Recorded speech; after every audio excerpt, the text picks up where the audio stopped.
Hey guys, so today Bubba Sawyer here. We got the transfer case installed in the Jeep.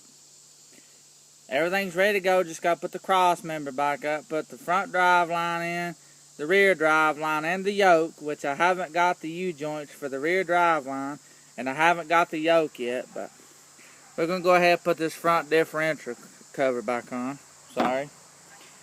So, after you've washed it out and cleaned it out, and if you've let it set like I did, it's got surface rust built up in it.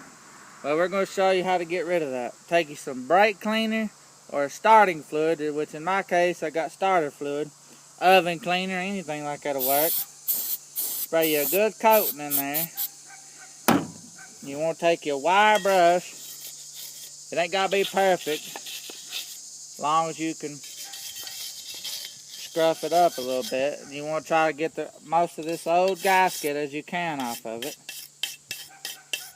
And when you get that done, just scruff it up a little bit around the edges. You don't have to worry about the surface rust too much, because when you put that fluid in there, it's just going to clean it off anyway. But anyway, 80-90 weight is what you use in your front and rear differential. Do not use anything else. People hard you could put regular motor oil in there. You could if you had to make it to the store or whatever, but you clean this off and we'll get back to you when we start to clean the front differential. So here's what the cover should look like with all the gasket you removed with the wire brush. Like I said, you ain't gonna be able to get all this out unless you got one of the polishing wheels, but it's not really gonna matter, because once you get that fluid in there, it's gonna bring it off anyway. So there's what it should look like. Now we're going to show you about the front differential cover. Well, not the front differential cover, the front differential, what I was meaning to say, because we done showed you the cover. So we'll get back at you when we show you the front differential and what we're going to be doing with that before we glue it. So this is basically prepping. Oh yeah, and if you don't know anything about vehicles, you shouldn't be up under them in the first place. If you're not man enough to work on them, you shouldn't be up under them, because you will get hurt. So, just spray a little bit around the differential here so you can loosen up this gasket with the wire brush. Be liberal with it, but don't waste it. See, it draws the gasket up. You can see the top one up there starting to dry up. And you want to just basically get all the gasket off. And if you can't get it off, it wouldn't hurt to take a pocket knife, or if you have one of these, it's got the tip on it, the scraping tip, and get as most of that off as you possibly can get.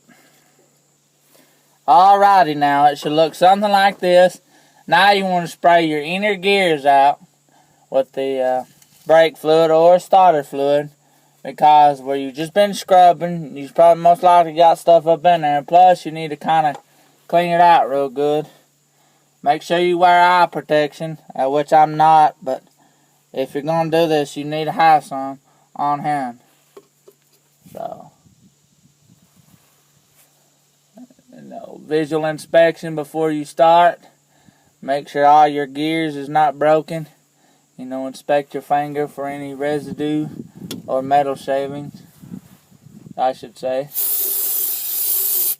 And just start spraying.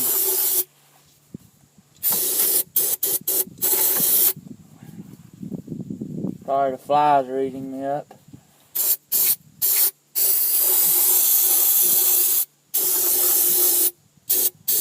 And you need to be doing this in a well-ventilated area.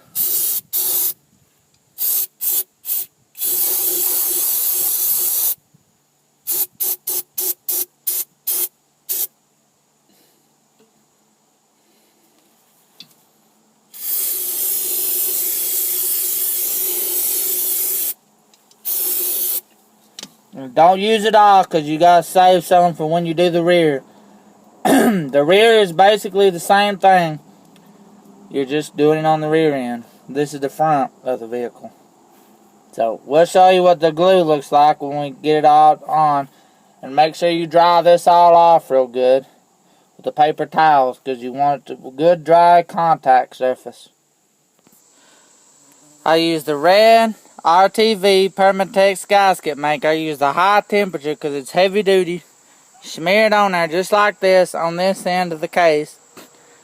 And put it up on there and put your bolts on. Make sure this is at the bottom because you want it to be able where you can drain it and fill it up. You don't want it at the top because, you know, you can look up under here on this one. So just install it the way you would install this one with the hump part at the top. So that's the way you want it when you install it. We'll get back at you with it once we get the bolts and stuff put in.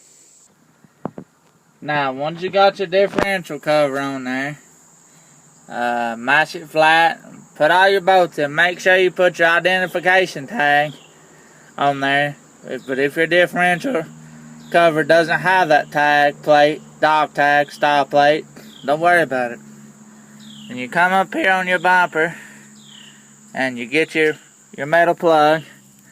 Make sure it's clean because you don't want to get no dirt up in there. And you snug it in for now. You don't put no fluid in there. You just put it in there for now to keep any bugs or any dirt or grime getting in there. And you snug that in there, just like that, and by hand, and you let it set a day or two and let this stuff cure up before you put your fluid in. And that, my friends, is how you seal a front differential cover. Thanks for watching, guys, and as always, subscribe. See you later, guys.